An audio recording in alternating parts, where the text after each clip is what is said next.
Hi folks, I hope most of you are not watching. It certainly should be time to give up and go home for the Christmas holidays. But I'm here once again with another brief look at something, infrastructure and tech related. So we're going to do Deck the Clouds, AWS infrastructure with a festive spin, looking at what we can do to help solidify some of our infrastructure over the festive period.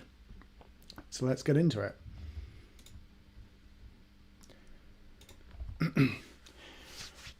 Ho, ho, ho. I was planning to wear a Santa hat, but that seems to have been forgotten about. Anyway, so I hope you're all having a nice time winding down for Christmas. If you're watching this after Christmas, congratulations. That's probably the correct thing to do. But I wanted to get one more video out before the end of the year, just to say thank you to everyone who's helped, supported, and done business with me and my team over the past 12 months. It's been a lot of fun as ever. Interesting stuff going on, from NASA stuff to cyber crime and more. So, we've done a lot of stuff. And so I just wanted to sort of have a sort of lighthearted look at some stuff that you can do with AWS, to help solidify your infrastructure. Looking at automation, we're going to look at security and what you can do to hopefully give your team some downtime over the Christmas period whilst people are busy trying to destroy your infrastructure. I hope not, but let's get into it. So to continue the festive theme, and under my head there's just another Elasticache icon, so you're not missing anything where my face is. Should I prove that to you? If I hit that button, there we go. So what I've generated here is a very simplistic look at some AWS infrastructure.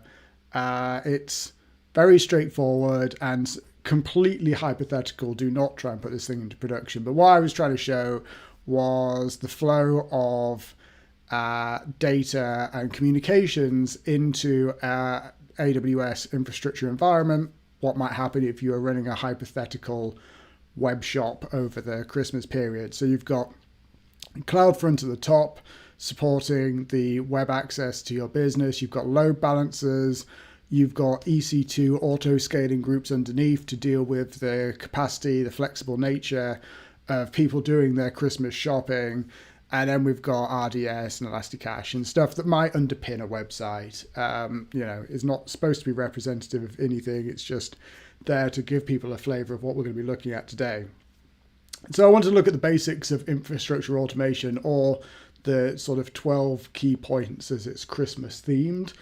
And so, there's an awful lot of things that you can look at that are beneficial when it comes to using AWS if you can automate them. And so efficiency and speed, number one. You can efficiently deploy AWS infrastructure or another cloud environment infrastructure, and you can do it at speed because you're not a human in the loop. The services will come up quickly, efficiently, and reliably with you running, one or a few commands. You've got consistency and reliability. And what does that bring to the party? That means that you can reliably deploy infrastructure, again, without a human clicking stuff or doing things wrong. And you can consistently bring that infrastructure back to life, allowing you to tear down, deploy, redeploy, over and over again without having to go, what was it that I deployed last time? You get that consistency that comes with it. Then we've got cost reduction. You don't need as many humans to deploy this stuff, but also you can scale stuff automatically. I'm not necessarily talking Terraform at this point. I'm talking about EC2 scaling groups and that type of stuff. You can, deal with cost reduction size by, using the automation that is available to you. There's improved compliance and security because you can design your infrastructure around complying with, GDPR, HIPAA compliance, all those types of things.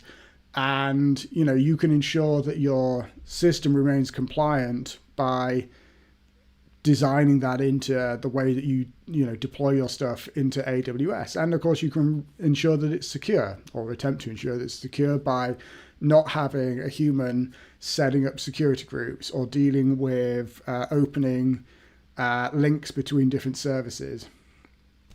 Again, from a scalability perspective, you can automate so much of that these days.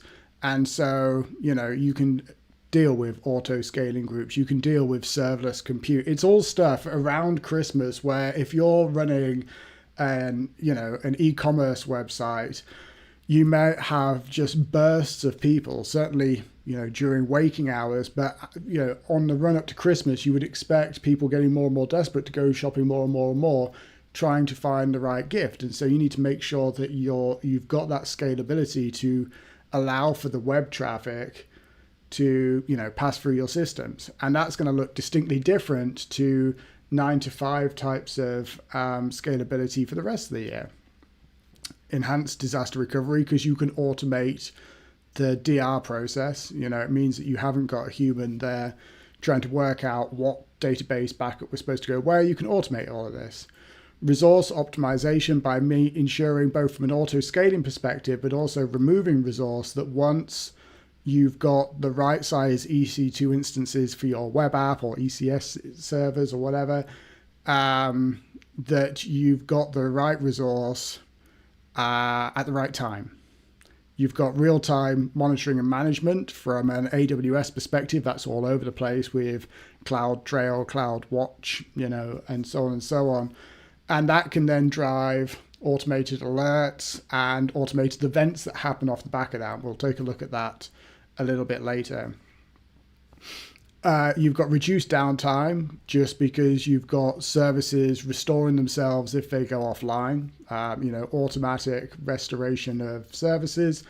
You've got improved documentation and knowledge sharing, because a lot of this infrastructure as code and automation code base is self-documenting. You can go and read through that and you understand what's going on, but you can also generate an awful lot of human readable docs off of these services. And so, you've got improved documentation because you haven't got, Joe going through the AWS console, clicking buttons, and then having to go back through and ensure that he's documented every step that he's taken to deploy this stuff. You've got faster innovation and deployment because you can make tweaks to the infrastructure as code base, and you can, just deploy that stuff as soon as you've made those changes to see what effect they have. And you've got environmental sustainability,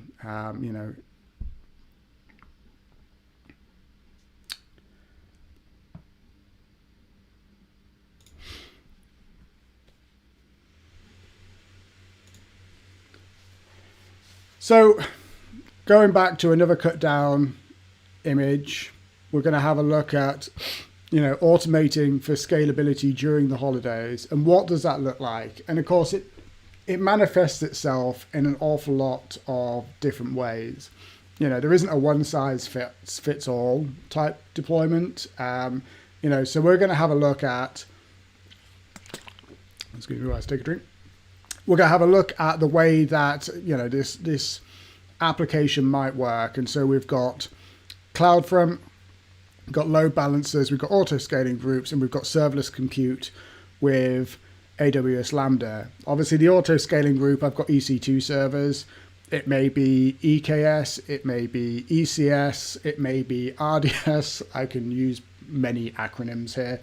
But they all support auto scaling. So depending on how a service is used, you can trigger different types of scaling from different services, from an auto scaling perspective. And that generally means spinning up more infrastructure, allowing traffic into that infrastructure, and then once it's finished, probably shutting that infrastructure back down, so that you've got a expandable environment for web traffic.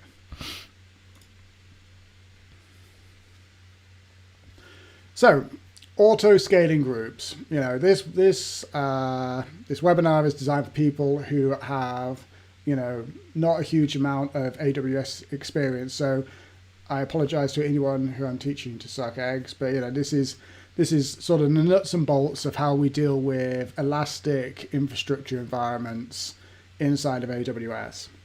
And you can transport, you know, if you're a Google Cloud user or whatever, you can transport most of this over there, and same with Azure and so on and so on. So what's an auto-scaling group? An auto-scaling group takes a resource. We'll use EC2 instances because, you know, virtual machines are easy to understand. You define a desired capacity. In this example on the left, we've got 2. You've got a minimum size and then you've got a maximum size. So you don't necessarily want, if you get loads of people hitting your website, you don't necessarily want it to scale up to 10,000 nodes. It's probably going to cost you a lot of money, and there may be a better way of going about it. But, you know, if you need it to scale up, in this case to 4, the maximum size would be 4, it has the ability to do that. And it doesn't necessarily just switch on all 4 when more traffic comes in. It's, you know, it's like an accordion. So what do you get with auto-scaling groups? You get automatic scaling for performance and cost efficiency. So auto-scaling groups automatically adjust the number of instances in response to change in demand. This ensures optimal performances during peak traffic times and cost efficiency during lower demand periods. You know, we've got health checks and instant replacement, and of course this can be quite critical when it comes to EC2 type environments where a VM may go offline. You know, from an application failure perspective, a physical host perspective, a networking perspective. You know, so you've got auto-scaling groups that continuously monitor the health of instances. If an instance becomes unhealthy, it's automatically replaced, ensuring the application remains available and resilient. And then you've got load balancing integration, where you've got, you know, these, with load balancers, this works sort of seamlessly with elastic load balancing, and you get a few different types these days. So you've got application load balancing, you've got network load balancers, classic load balancers, and so on. They distribute the traffic across multiple instances within the group, and this enhances both the fault tolerance and the availability, because you can, you know, flatten out the load across a number of different servers. And then you've got like flexible scaling policies. And, you know, as I alluded to a minute ago, AWS auto scaling groups support a variety of scaling policies, such as target tracking scaling, step scaling, schedule scaling, allowing for precise control over the scaling processes based on the specific needs, like predictable traffic changes if people come to the website at 5 p.m. every day, traffic spikes, or predictable traffic patterns. You know, there's a whole bunch of different ways that you can scale this stuff out. And you can see on the diagram on the right-hand side how, again, this might work for a sort of a web app that's in place. And so you've got the filled-in boxes on the left-hand side, current capacity where you've got web server, an app server, and a database, and the other stuff adds itself as it goes along. And this gives you that flexibility when it comes to performance.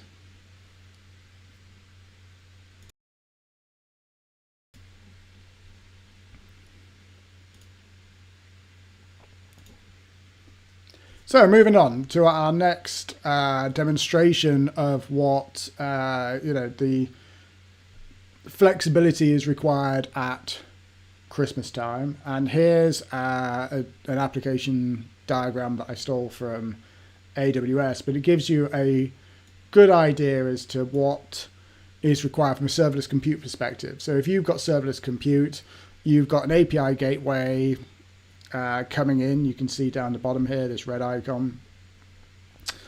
That is then handing off API requests to various Lambda functions that then go and hit different compute instances in the back end. And so you've got DynamoDB, which is a serverless database AWS offer, and you can see how a request goes into the API gateway, a Lambda gets triggered, and that goes and triggers request against DynamoDB, and the response will go back to the application, the register your face application in this case. And so, by doing things using serverless compute where you can, it does give you the ability to pay for nothing when there's no requests going in. And then as the requests scale and those things get triggered, then your compute usage goes up. But this can scale out horizontally because you haven't deployed individual applications. You've just got a function that triggers from a request. Not everything that you design can use this type of methodology. You can't run a web server inside of a Lambda function, not sanely at least. They have maximum runtimes. You can't have a process that runs for over 15 minutes, but you probably wouldn't want a process that runs for over 15 minutes. So, there's a number of reasons and use cases for serverless where, it makes more sense than an EC2 instance, for example. So, the benefits of serverless, of Lambda in this case, serverless computing allows you to run applications and services without having to manage the underlying infrastructure. The cloud provider automatically, like I said, the cloud provider automatically provisions, scales, manages the infrastructure for you. Serverless architectures are inherently scalable and highly available. They automatically scale up and down based on demand, which is obviously quite a nice thing when it comes to dealing with flexible traffic management over a Christmas period. And this ensures that applications can handle peak loads efficiently and remain available without manual intervention. They're cost effective a lot of the time, but not necessarily all the time. With serverless computing, you only pay for the compute time that you consume.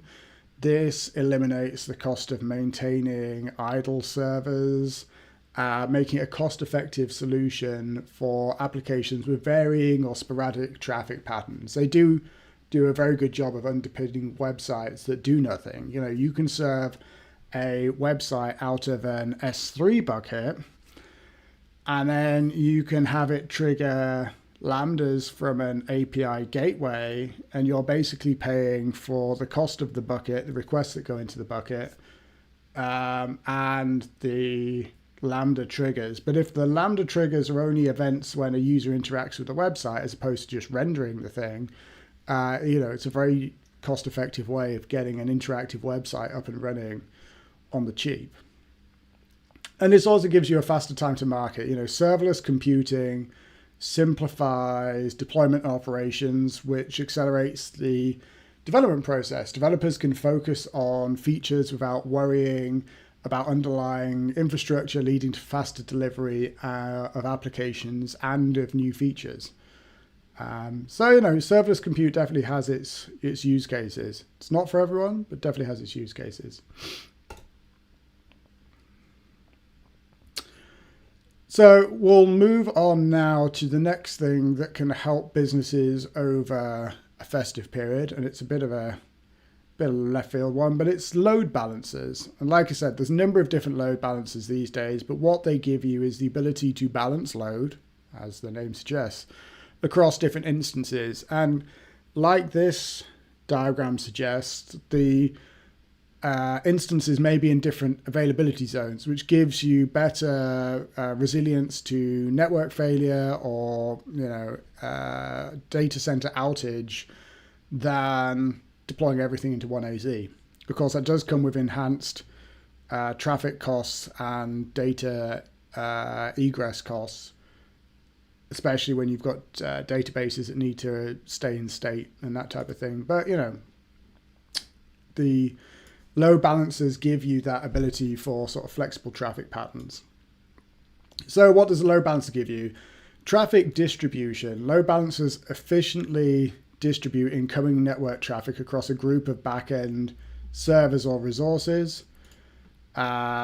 This ensures that no single server bears too much demand, thereby improving overall application responsiveness and availability. They also give you fault tolerance and HA usage. By distributing traffic among multiple servers, load balancers enhance the fault tolerance of your system. If one server fails, the load balancer redirects traffic to the remaining operational servers, ensuring continuous service availability, which makes sense and is certainly very useful. It gives you scalability. Load balancers can facilitate the scalability in response to varying traffic loads. You can stick more instances in place and have the load balancer redirect to them without anyone seeing a thing. There's no changes to DNS setup or anything like that. It's just like an instant addition to your cluster. And these enable seamless addition and removal of servers without disrupting the overall service, allowing for flexible scaling as user demand changes.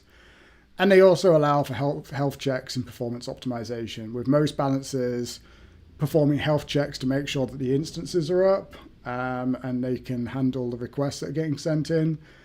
This helps in identifying and bypassing servers that are down or not performing optimally, thus maintaining consistent performance and reducing downtime.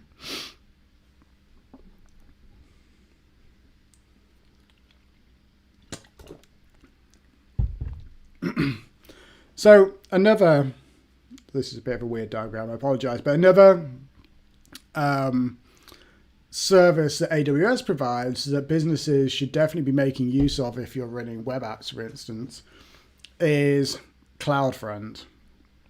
And what CloudFront is a sort of highly available, highly distributed web front end to your e-commerce platform. If you're a Christmas vendor, you should probably have CloudFront sat in front of your stuff. And the reason for this is CloudFront is what's known as a content delivery network, a CDN. And it's global. Obviously AWS have data centers around the globe. So CloudFront is a fast content delivery network service that securely delivers data, videos, and applications and APIs to customers globally with low latency and high transfer speeds.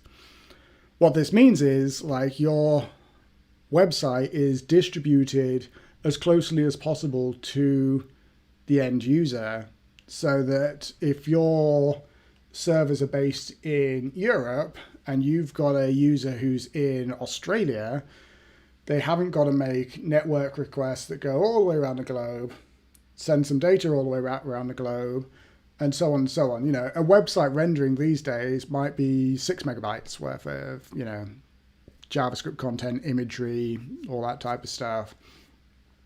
And to send that stuff around the globe takes time. And so users aren't going to wait for that stuff to get rendered. So a CDN sends that data to the edge so that it's quicker for browsers to render the websites.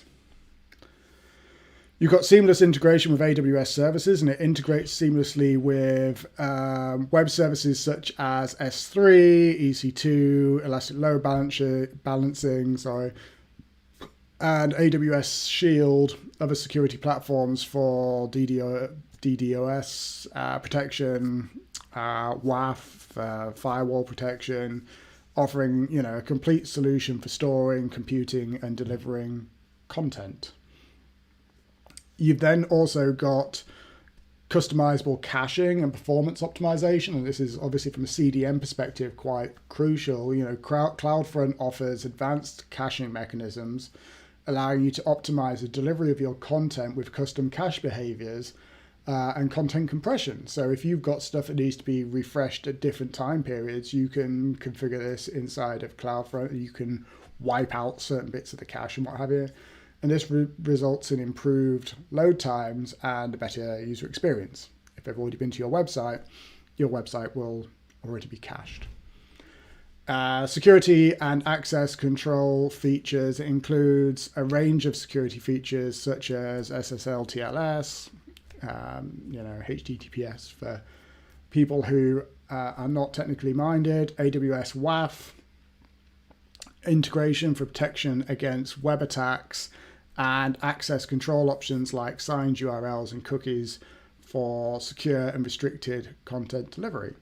So it's pretty full-featured and does a pretty decent job of serving websites for customers.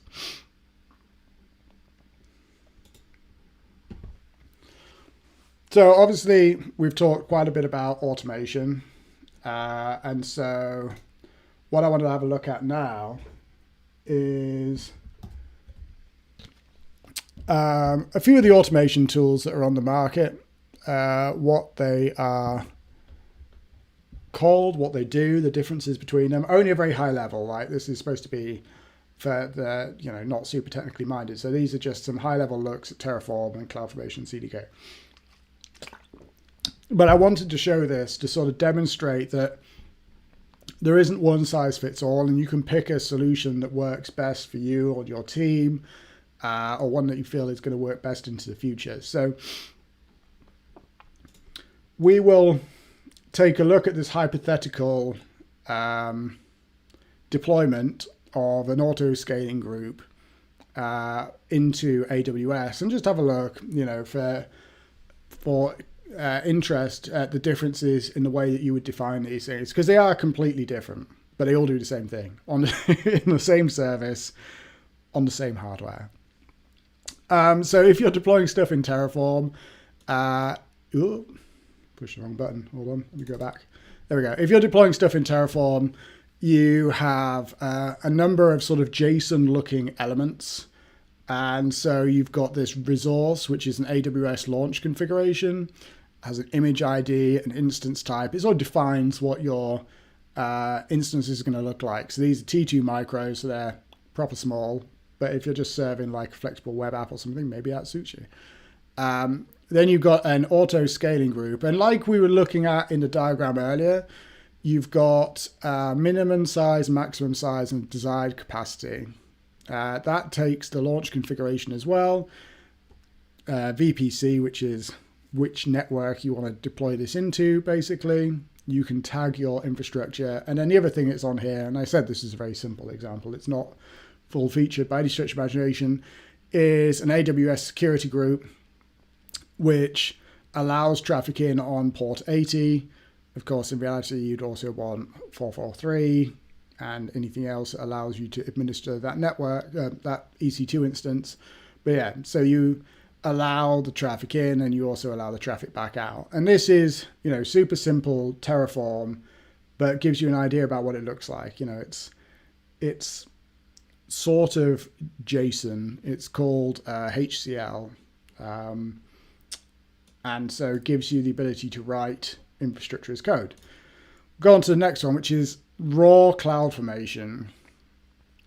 So Terraform is made by HashiCorp and is a commercial, it's open source-ish. It's free to use. You can use it to deploy AWS environments, but it's not managed by AWS. If you want to use something that is managed by AWS, then CloudFormation is where it's at. And CloudFormation gives you templates which to define the same resources. So again, they're sort of, they're YAML, for want of a better term, but they define what you do or want to do inside of YAML with variables to other things. And so again, you've got my launch configuration, which is an AWS auto-scaling launch configuration, and you've got the image ID, you've got the instance type, you've got the security groups, and you see this ref instance security group. Well, if I look in the top right, then you've got instance security group, you've got an AWS EC2 security group, again, allowing port 80 in and traffic out. So that launch configuration takes the instance security group and applies it. Then you've also got my auto scaling group, which then takes a pointer to my launch configuration, which is obviously the first that we looked at, sets the capacity, the VPC, the tags, and defines the auto scaling group. So you can see how it's doing the same thing, but in completely different syntax. And you've got one that's sort of mostly like JSON. You've got one that's YAML-ish.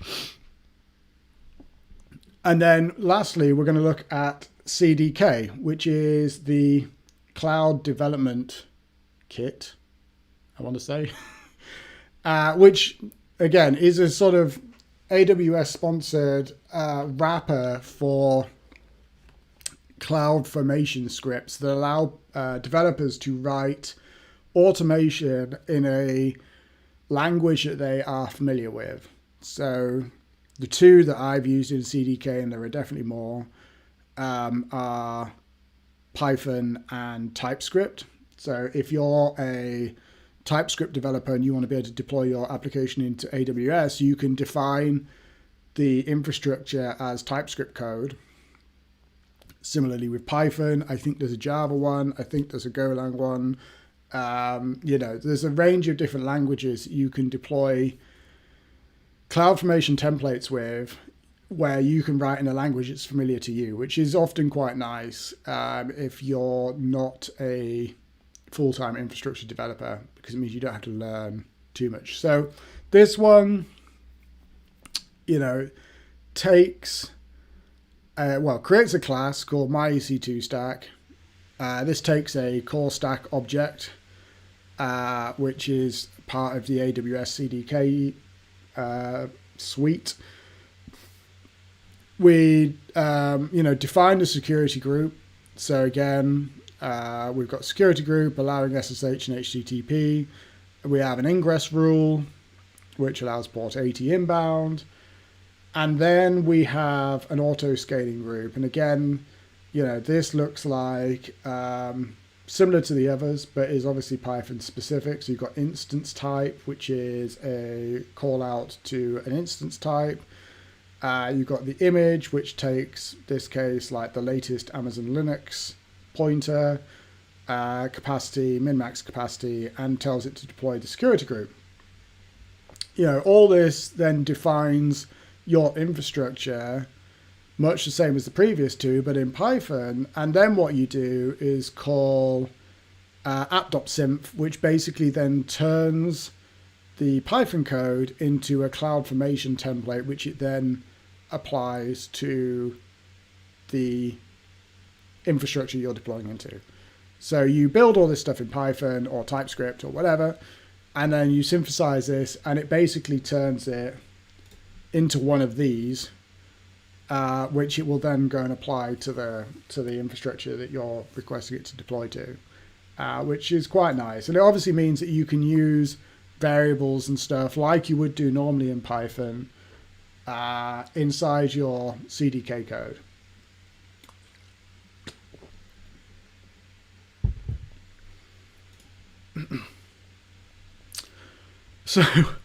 So now we're going to look at the gremlins and the security compliance during the festive season. And of course, there's quite a lot. You want your team to have time off. You want them to not worry about what's going on.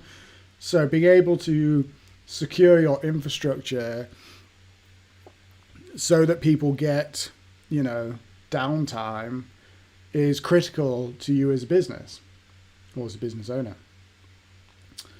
So we're going to have a quick look at CloudWatch, CloudTrail, Security Hub, GuardDuty, WAF, security groups and NACL, IAM roles and policies, which will cover some of the stuff that AWS offers. It definitely doesn't cover it all, but just like, how some of this stuff might be useful for you. So let's start with CloudWatch and CloudTrail. What do they do? CloudWatch allows for logging of, events and stuff that's happening inside of your AWS infrastructure into a massively scalable CloudWatch log analysis environment. This provides like detailed monitoring of AWS resources. It enables real-time tracking and metrics, logging and events. It allows for the collection and access to operational data like log files. So, if your web application outputs logs, you can send them to CloudWatch so that if your server goes away, you still have access to logs to see what happened.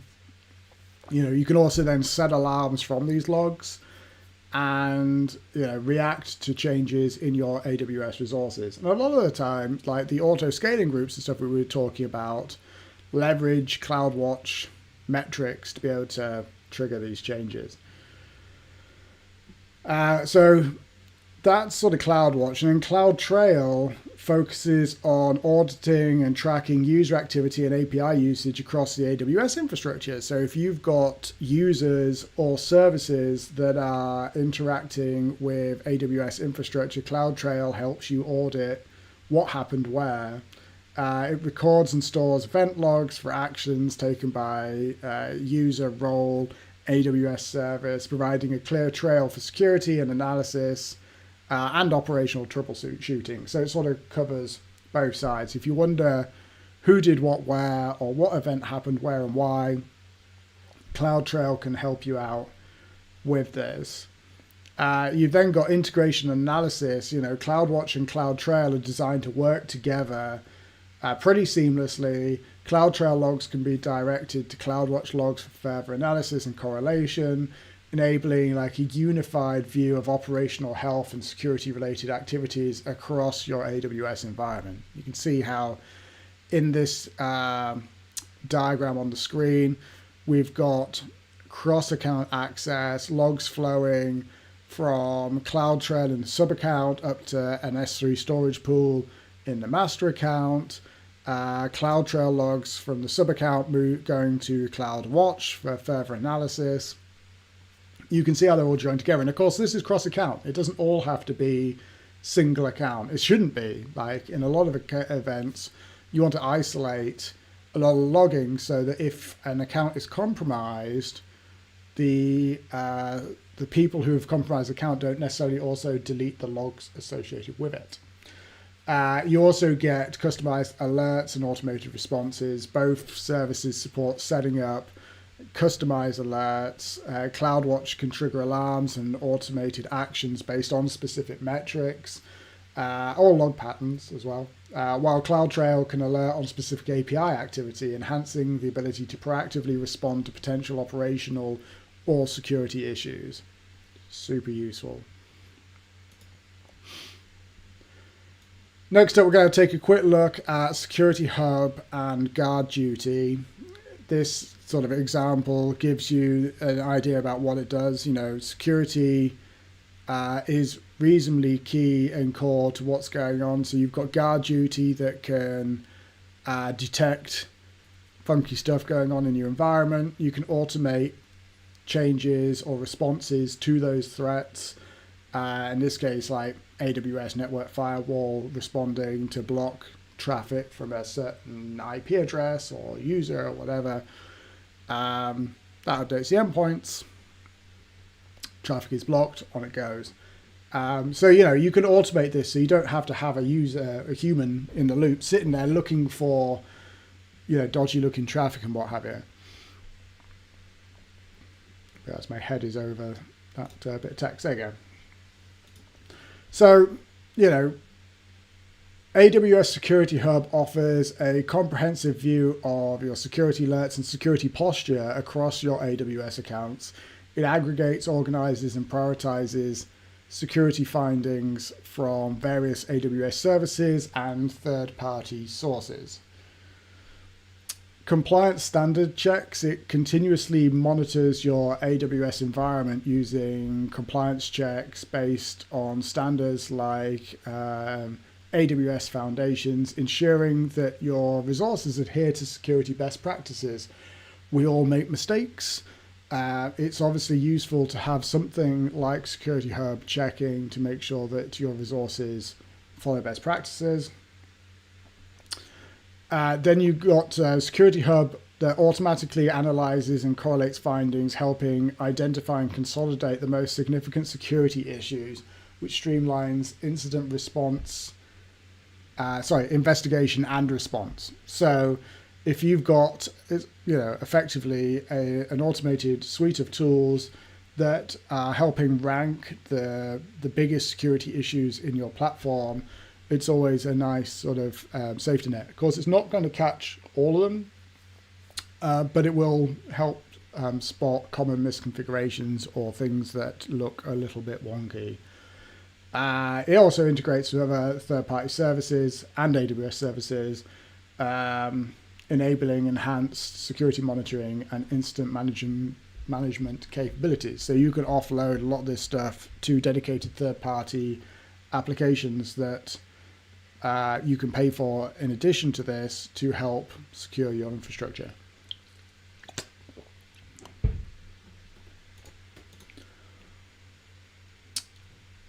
On the guard duty front, you can see again how we've got guard duty handing off events to Security Hub, Event Bridge, how this state machine works. This is a lower level look at the diagram from before. So, you've got record IP and database, that Lambda function that will block the traffic. It will also send out notifications if it fails to do any of these things. Also send out potentially notifications that it successfully does these things. And then the block traffic Lambda updates the AWS network firewall. The firewall policy gets updated.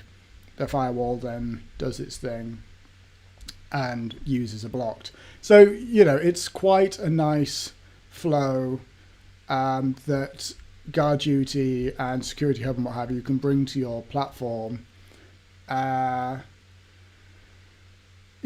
Duty is a threat detection service that continuously monitors for malicious and unauthorized behavior to help you protect your AWS accounts and workloads. It uses machine learning and anomaly detection and integrated threat intelligence to help secure your environment.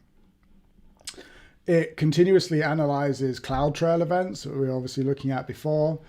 It will also look at VPC flow logs and DNS logs to detect unexpected and potentially unauthorized or malicious activity within your AWS environment.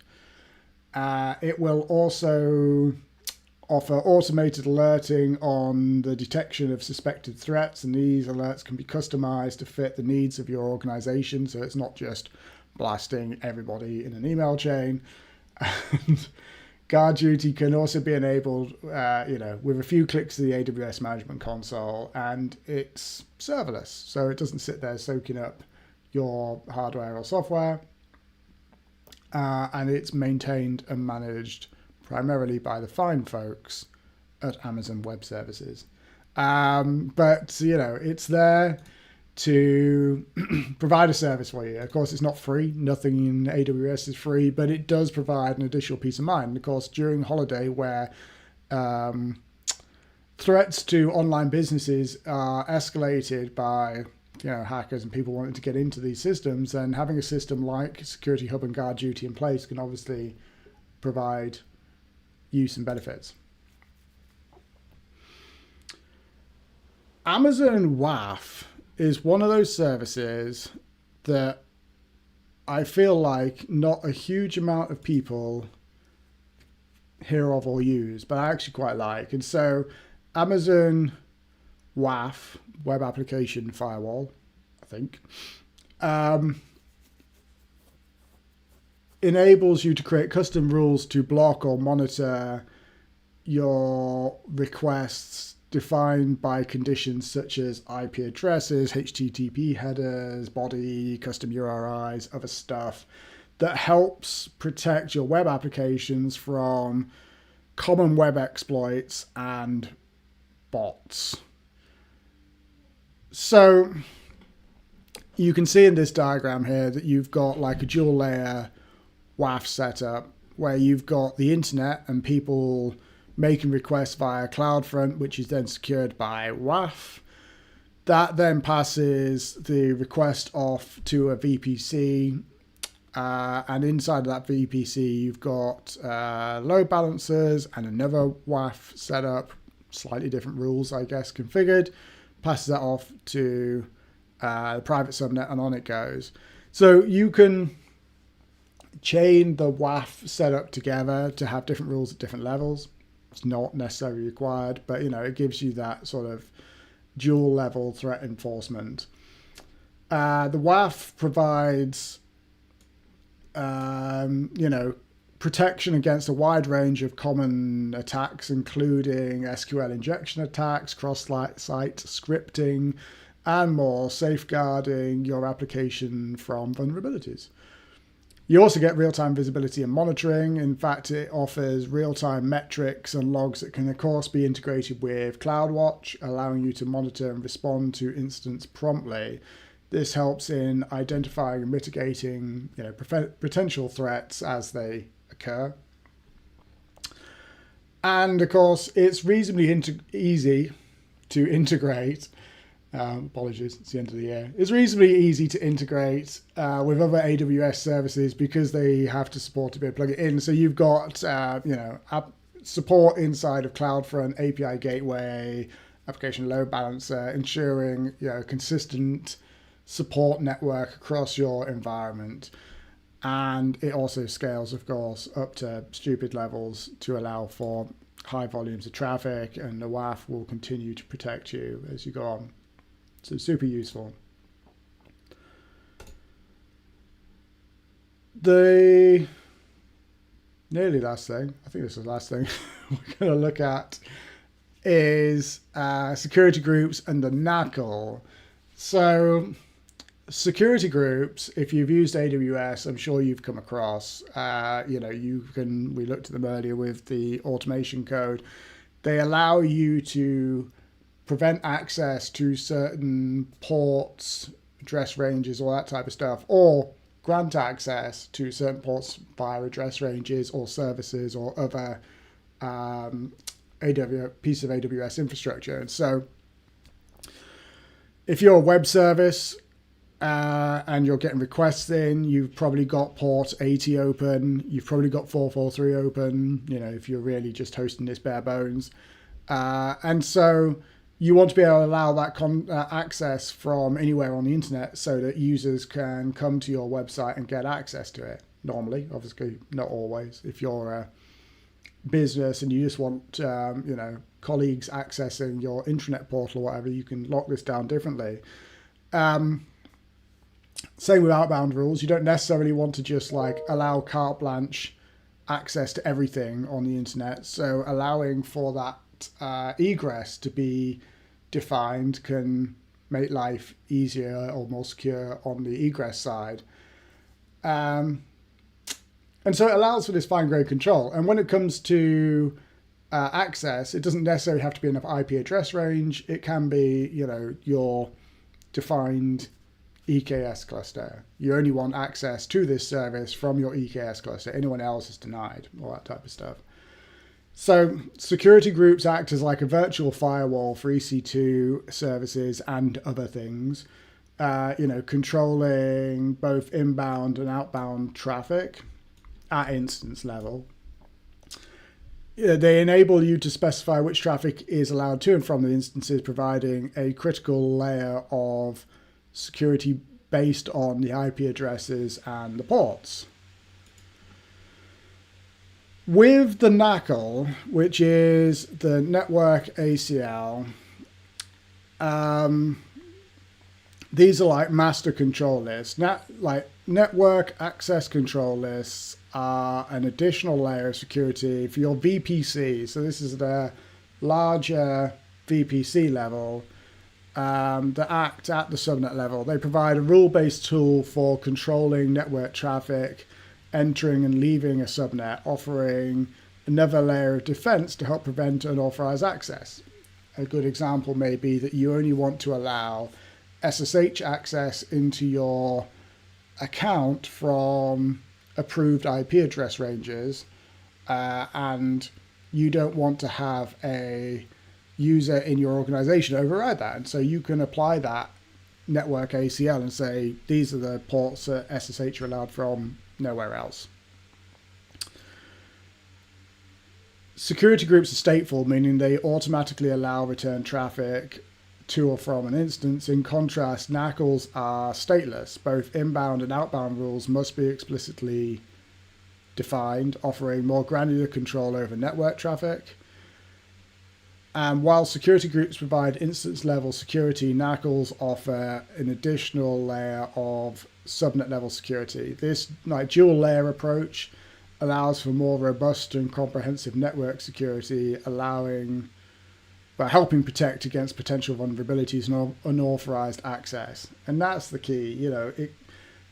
This stuff really does help you lock down elements of your account to prevent unauthorized users gaining access to your service.